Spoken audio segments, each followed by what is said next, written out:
Hai gengs, di teman cerita kali ini itu dikirim dari teman kita bernama Yuniar yang tinggal di luar bumi nih, alias di Bekasi.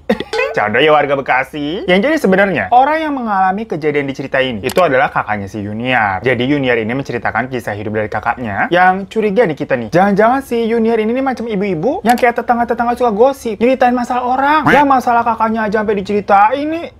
Dan sebenarnya ini juga ceritanya kayak drama oh mama oh papa, gengs. Daripada cerita-cerita horor kebanyakan. Sumpah pas gua baca aja nih, itu kayak cerita-cerita sinetron yang mengharu biru yang aduh, banyak dramanya. Jadi buat kalian yang suka takutan nih sama teman cerita yang hantu banget begitu, khusus buat cerita ini gak ada jump scare-nya sama sekali, cuma ada plot twist mistis yang makanya kalian harus simak dengerin sampai akhir ya. Nah, dimana ceritanya kakak cowoknya Yuniar ini itu bernama Agus, yang cuman beda 1 tahun doang sama dia walaupun jadinya kakak ya, tapi jatuhnya deket gitu, masing-masing suka curhat satu sama lain. Nah, si Agus ini pas SMA pernah pacaran sama kakak kelasnya, geng. Waktu Agus itu kelas 2 SMA, pacarnya itu kelas 3. Secara akademis sih memang bedanya kayak cuma 1 angkatan nih, tapi sebenarnya umur mereka bedanya sekitar 2 tahun. Soalnya si Agus ini sekolahnya kecepatan apa gimana gitu deh. Nah, pokoknya kakak kelasnya itu tuh bernama Dewi. Mereka bisa kenal dan jadinya dekat itu karena memang mereka ini satu eskul teater. Bisa dibilang juga Dewi ini tuh cinta pertamanya si Agus, dan katanya juga first kiss-nya si Agus. Gila Yuniar, too much information dah lu. Tapi nggak apa-apa ya, kita juga seneng nih denger info-info yang agak berlebihan begini.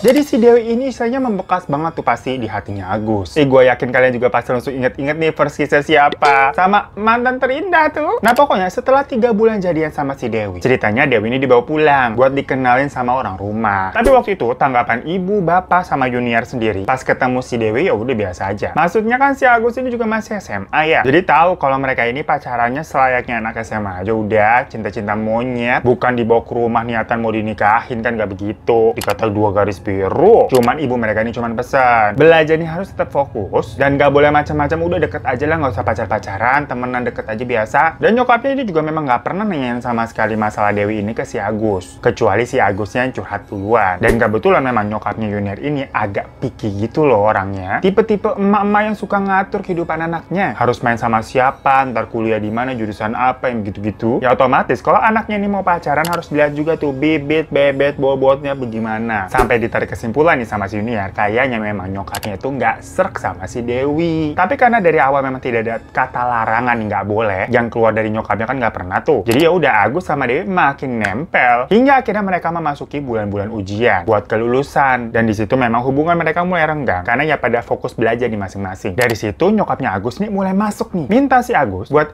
putus aja, cari yang seumuran. Toh Dewi itu kan bentar lagi lulus SMA, susah kalian nanti ketemunya. Pasti nanti bakalan banyak tuh yang ngejar Dewi di luar sekolah yang lebih loyal daripada Agus. Karena memang menurut nyokapnya, Agus selama ini sering banget neraktir Dewi, atau kasarnya menurut nyokapnya si Dewi ini cewek matre. Akhirnya sebelum Dewi ini baru lulus SMA, mereka beneran putus tuh, geng. Nah, kalau kata Yuniar sendiri sih, dia nggak yakin juga kenapa putusnya. Entah beneran karena kemarin dikompor-komporin sama emaknya ya, atau memang ada masalah lain. Karena sejak itu Agus ini terlihat murung dan nggak mau cerita. Bener-bener kayak orang patah hati gimana sih? Tiap kali ditanya kenapa, si Agus nggak pernah mau jawab, nggak pernah mau ngaku. Namun kan life must go on gitu. Sering waktu akhirnya Agus ini juga lulus SMA dong. Terus dia kuliah sampai kerja. Yang jadi ini ceritanya udah loncat beberapa tahun setelahnya. Dan selama itu pula sebenarnya Agus udah beberapa kali ganti pacar tuh, geng. Nah, pacar-pacarnya itu ada yang dikenalin ke nyokapnya, ada juga yang enggak. Tapi Yuniar tahu semua. Balik lagi karena mereka ini tahu nyokapnya ini rada picky gitu kan. Semakin gede semakin pinter dong. Sampai udah selang beberapa tahun, tiba-tiba Agus cerita dia nggak sengaja katanya ketemu lagi sama si Dewi. Padahal lebih kurang itu udah sekitar 10 tahunan. Mereka udah lost kontak. Pokoknya di tahun 2015 nih, tiba-tiba Dewi ini muncul lagi. Yang posisinya pada saat itu Agus udah punya pacar. Dan udah berencana tunangan sama pacar yang baru ini. Yang terakhir maksudnya. Ya tapi nggak tahu kebetulan apa gimana ya. Soalnya kan di dunia ini dibilang katanya nggak ada yang kebetulan, semua rencana Tuhan. Pokoknya waktu mereka ketemuan nih, mereka ngobrol kayak biasa udah. Ya udah lama juga kan udah nggak ada menyimpan dendam atau gimana. Walaupun pernah putus. Malah sampai si Agus ini minta nomor handphonenya si Dewi yang baru, yang masih aktif nih. Ya udah bermula dari situ, Agus sama Dewi jadi deket lagi.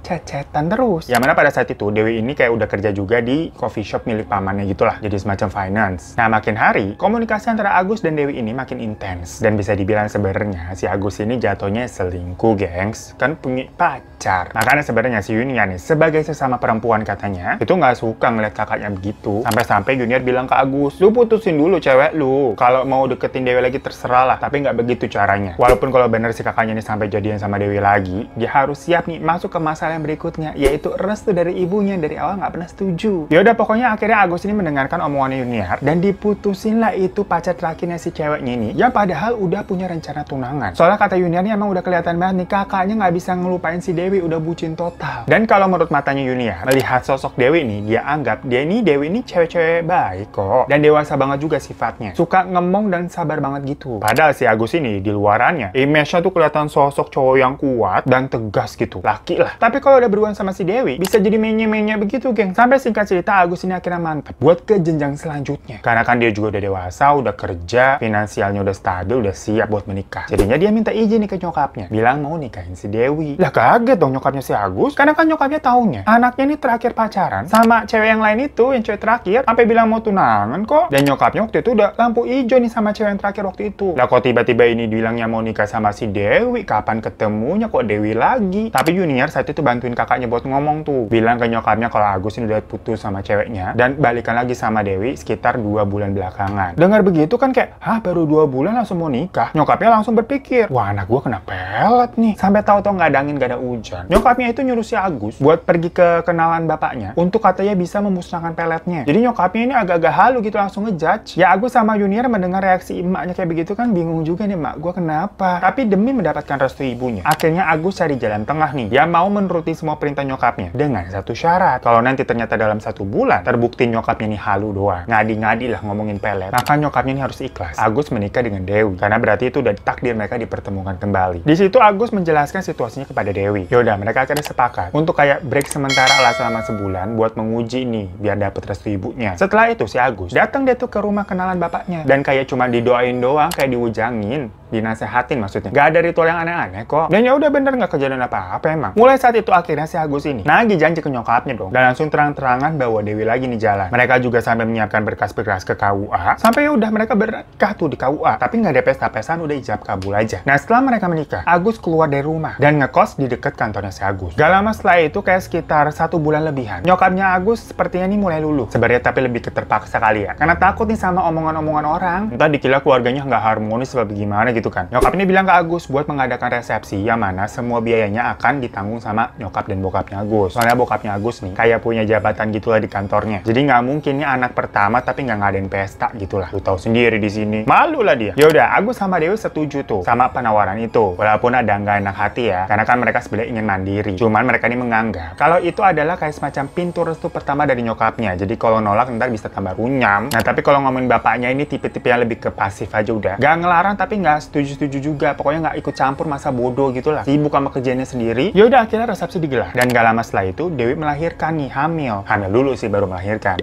Dan untuk pertama kalinya, Dewi akhirnya nih ke rumah orang tuanya Agus. Setelah mereka menikah nih dengan membawa cucu. Sebelumnya dia nggak berani soalnya. Awalnya Yuniar kira nih, dengan kehadiran cucu, hubungan nyokapnya dengan Dewi akan semakin mencair. Emang sih kelihatannya nyokapnya seneng, sayang gitu sama cucunya. Tapi kalau ke Dewi ya tetep aja begitu, nggak berubah. Sampai pas cucunya ini udah umur sekitar setahunan, nyokapnya Agus itu minta buat mereka nih main ke rumah duluan. Maksudnya ini tumben-tumbenan. Biasanya nggak pernah nih nyokapnya minta Agus keluarga buat main ke rumah duluan. Yang ada biasa selalu nih Agus sama Dewi yang inisiatif silaturahmi ke rumah mereka. Pas lagi asik-asik ngomong bocah, nyokapnya Agus tau kayak bilang mau menunjukkan sesuatu ke mereka. Yang tahu-tahu dia main ngambil aja nih tasnya Dewi gitu, direbut terus digeledah. Nah Agus sama Yuniar bingung, ini nyokap gue kenapa nggak sopan banget, gak kayak sifat nyokap yang biasanya gitu yang selalu manner. Sementara si Dewi ini mukanya udah kelihatan panik banget, udah tegang. Nah dari dalam dompetnya Dewi ternyata ada sebuah kayak keris kecil gitu gepeng, geng. Bentuknya kayak gambar wayang gitu, bulat gitu ya, bukan tajam kayak keris pada umumnya. Nah nyokapnya di situ bilang kalau keris tersebut itu digunakan biasanya buat melet sejenis semar mesem katanya. Lah sumpah ya, pas baca cerita ini itu gue sampai googling semar mesem apaan sih. Gue kira itu lagu dangdut tau nggak. Pokoknya di situ Dewi benar-benar mematung, gak bisa ngomong apa-apa selain minta maaf sambil nangis-nangis, dan suasananya menjadi awkward total. Agus tapi saat itu juga marah sama kelakuan nyokapnya dan langsung pergi tuh dia. Agus menganggap nih perbuatan nyokapnya kayak pengen memisahkan dia dengan Dewi, padahal kan mereka ini sebenarnya udah punya anak juga, udah nikah, udah damai. Abis Agus pulang, nyokapnya cerita ke Yuniar kalau ternyata teman arisan nyokapnya itu ada yang ngasih tahu dia kalau si Dewi ini cewek nggak bener. Bahkan teman arisan ini juga ngasih tahu kalau peletnya Dewi itu ditaruh di dalam dompetnya, dan pas dicek tadi tuh beneran ada kan. Jadi teman arisan nyokapnya ini kayak suka orang yang ramal-ramal gitu lah, geng. Yang nggak ngerti juga beneran apa kagak. Soalnya si Yuniar ini sampai nggak habis pikir, kok iya nyokapnya sama Dewi tahu-tauan hal-hal aneh begitu. Tapi gimana pun juga si Yuniar ini sebenarnya posisinya tetap belain si Dewi, geng. Karena kan Yuniar udah kenal sama si Dewi. Ya menurut dia nih Dewi beneran baik kok sebenarnya. Dan bisa bahagiain kakaknya. Gak membawa vibe negatif sama sekali kok. Malah kakaknya jadi happy dengan hidupnya saat dia bertemu dengan Dewi. Namun setelah kejadian itu, nyokapnya terus nyuruh si Agus buat pisah sama si Dewi. Tapi Agus kekeh dengan bilang gak mau pisah sama si Dewi. Dan Dewi juga udah janji, katanya untuk gak pakai hal-hal begitu-gituan lagi. Sampai tiba-tiba, beberapa minggu setelahnya, Dewi datang nih ke rumah nyokapnya sendirian. Ke rumah nyokapnya si Agus sama Yuniar maksudnya. Dia sujud tuh di depan kaki ibunya Agus sambil disaksikan sama Yuniar. Dewi bilang beberapa bulan terakhir, dia ngalamin sakit yang gak wajar. Pokoknya perutnya tuh selalu sakit banget. Yang datang abis maghrib sampai tengah malam. Dan Dewi juga mengatakan maaf, kalau selama ini dia sudah memeret Agus. Karena alasannya dia cinta banget sama Agus. Dan biar Agus ini tekadnya kuat untuk menikahi dia. Tanpa goyah akan restu orang tua. Tapi setelah semuanya ketahuan, dia merasa ada yang kayak hal-hal aneh yang dirinya ini menjadi sakit-sakitan. Dewi menyerah dan berjanji bakal ninggalin Agus selamanya. Sampai di sini Yuniar masih tidak begitu paham sama ucapan si Dewi ini. Tapi bener aja, geng. Dewi ini toto ninggalin anaknya sama si Agus tuh terus kabur nggak tahu kemana. Si Agus kelabakan dong nyariin istrinya. Dia sampai cuti kantor berminggu-minggu. Karena sibuk ngurusin anak sama nyari istrinya itu, Agus sempat nyari Dewi ini ke keluarganya di kampung. Tapi di sana nggak ada yang mau bilang tuh Dewi kemana. Dan karena udah keseringan bolos kerja, Agus sampai dipaksa buat ngajuin resign karena nggak fokus kerjanya berantakan. Istilahnya dipecat secara halus. Ya udah dari uang pesangonnya, Agus tuh buka laundry kecil-kecilan buat menghidupi anaknya. Tapi sampai detik ini, yang mana udah sekitar 5 tahun lebih, Agus masih belum secara langsung bertemu sama Dewi lagi, geng. Tapi Dewi ini jatuhnya bukan orang hilang, melainkan emang nggak mau ketemu aja sama Agus lagi. Dimana mereka akhirnya ini pernah telepon-teleponan. Tapi nggak tahu mereka ini ngomongin apaan. Yang jelas sampai sekarang, Agus tetap memilih sendiri dan merawat anak mereka. Bahkan foto pernikahan mereka pun itu masih dipajang di kamarnya Agus. Nah itu teman cerita kali ini, yang mungkin ini sebenarnya bisa jadi segmen baru kali ya. Segmen oh mama oh papa, buset dah, habis drama banget. Jadi sebenarnya sih Yuniar sama Agus ini katanya curiga ke nyokapnya nih, kayak ngebalas si Dewi atau ngapa-ngapain Dewi, pakai hal-hal mistis ataupun ngancam juga mungkin. Yang jelas pokoknya nyokapnya kalau ditanya tuh selalu diem aja nggak pernah mau ngaku. Soalnya kondisi Dewi terakhir itu kelihatannya beda banget, kurus, pucet gitu, kayak orang stres tapi stres yang aneh. Yang padahal menurut Yuniar, Dewi itu sebenarnya baik loh, dan mungkin dia sampai gelap mata pakai kayak hal-hal pelet begitu. Karena cinta banget sama kakaknya. Yang di awal kan sebenarnya nggak direstuin sama nyokap kakaknya kan. Nyokapnya dia. Makanya biar kakaknya tuh bisa sifatnya rebel gitu ya. Mantep nikahin buat melawan restu sang ibu. Jadinya pakai pelet. Dan kakaknya pun sebenarnya happy semenjak menikah. Malah pas ditinggal sampai sekarang, kelihatannya menjadi stres. Sampai karirnya juga berantakan. Ya cuma tetap aja perbuatan yang begitu-begitu tidak dibenarkan ya. Karena kalau minta tolong ataupun berdoa ya ke Tuhan. Biar direstuin gitu. Kan Tuhan yang maha membolak-balikan hati manusia. Jailah jadi ceramah kita. Curhat dong, Mbak. Ya tapi menurut kalian gimana? Komen di bawah. Dari Yuniar cuma mau bilang, kalau aja nih Mbak Dewi nonton, mungkin bisa ketemu baik-baik dan membicarakan semuanya lagi. Kalau takut sama nyokap, bisa ke kontak Yuniar aja buat teman curhat. Ya semoga semuanya baik-baik aja ya, geng. Kita juga bingung nih mau komen apa. Ya pokoknya Mbak Dewi kalau mau curhat ya Mbak, itu ke Yuniar aja ya silahkan. Tapi kalau kalian semua pengen berbagi cerita juga, bisa kirim ceritanya ke email di bawah ini. Pokoknya thank you semua yang nonton. Sampai jumpa lagi di teman cerita selanjutnya. Assalamualaikum.